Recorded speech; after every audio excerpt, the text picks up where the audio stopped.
గత ప్రభుత్వం పోలవరం నుంచి పిల్ల కాలువ దాకా విస్మరించింది. సర్కార్ నిర్లక్ష్యంతో గేట్లు కొట్టుకుపోయాయి.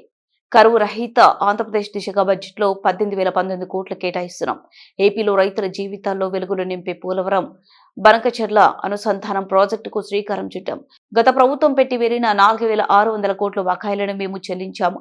ఆర్థిక శాఖ మంత్రి పయ్యవుల కేశవ్ ఈ రంగాన్ని విధ్వంసం చేసింది. నీటి కోసం ఎదురు చూసే రాయలసీమ ఉత్తరాంధ్ర రైతులను నట్టేట ముంచింది. జీవనాడి లాంటి పోలవరం ప్రాజెక్టు మొదలుకుని పల్లెల్లో పిల్ల కాలువల నిర్వహణను కూడా సరిగ్గా పట్టించుకోకుండా వదిలేసింది. నిర్లక్ష్యం వల్ల గత ప్రభుత్వం హయాంలో కొట్టుకుపోయిన డ్యాంలని చూశాం. వాటి వైపు కన్నెత్తి చూడని పాలకుల్ని చూశాం. మరోవైపు తుంగభద్ర డ్యాం లో గేట్లు కొట్టుకుపోతే తెల్లారక ముందే పొరుగు రాష్ట్రానికి పరుగులు పెట్టించిన నేటి పాలకుణ్ణి చూస్తున్నాం. ఇది మాకున్నటువంటి చిత్తశుద్ధి. గరిష్ట స్థాయిలో 10,000 కోట్ల రూపాయలకు పైగా బిల్లుల బకాయిలు ఉండడంతో అన్ని సాగునీటి ప్రాజెక్టుల పురోగతి కుంటుపడింది. తమ కక్ష సాధింపు రాజకీయాలలో భాగంగా గత ప్రభుత్వం దీర్ఘకాలంగా నిలిపివేసిన నీరు చెట్టు బిల్లులు సైతం ఇందులో ఉన్నాయి. 4,600 కోట్ల రూపాయల బకాయిలను చెల్లించి మా ప్రభుత్వం నిలిచిపోయిన ప్రాజెక్టులను పునరుద్ధరించింది. మిగిలిన బిల్లులను కూడా త్వరలోనే చెల్లించనున్నాం. పోలవరం ప్రాజెక్టు ప్రస్తుత మరియు భావితరాల ప్రజలకు జీవితాలను మెరుగుపరుస్తుందని, అలాగే రాయలసీమ ప్రాంతం మరియు ఉత్తర కోస్తా జిల్లాల భవిష్యత్తును మారుస్తుందని మా ప్రభుత్వం బలంగా విశ్వసిస్తోంది.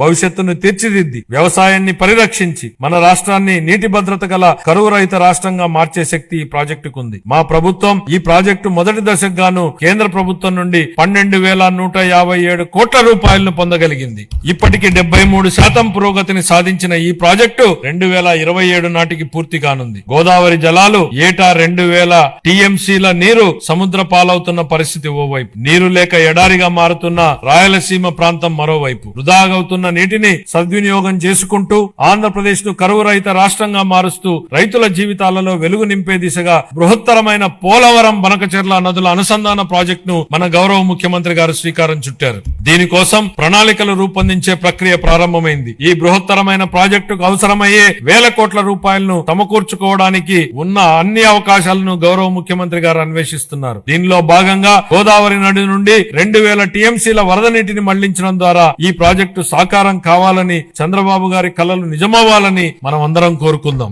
పెండింగ్ బిల్లుల చెల్లింపుతో పాటు సుపరిపాలన అందించడం వలన పలు ప్రాజెక్టుల పురోగతి మళ్లీ పట్టాలెక్కింది. వీటిలో హంద్రీ నీవా సుజల స్రవంతి ప్రాజెక్టు వెడల్పు చేసే పనులు ఇప్పటికే ప్రారంభమయ్యాయి. పూల సుబ్బయ్య వెలుగొండ ప్రాజెక్టు, చింతలపూడి ఎత్తిపోతల పథకం స్టేజ్ 2 లోని బొడ్డేపల్లి రాజగోపాలరావు వంశధార ఫేజ్ 2 పనులు వివిధ దశల్లో ఉన్నాయి. 25-26 ఆర్థిక సంవత్సరానికి జలవనరుల శాఖకు 18,019 కోట్ల రూపాయల కేటాయింపు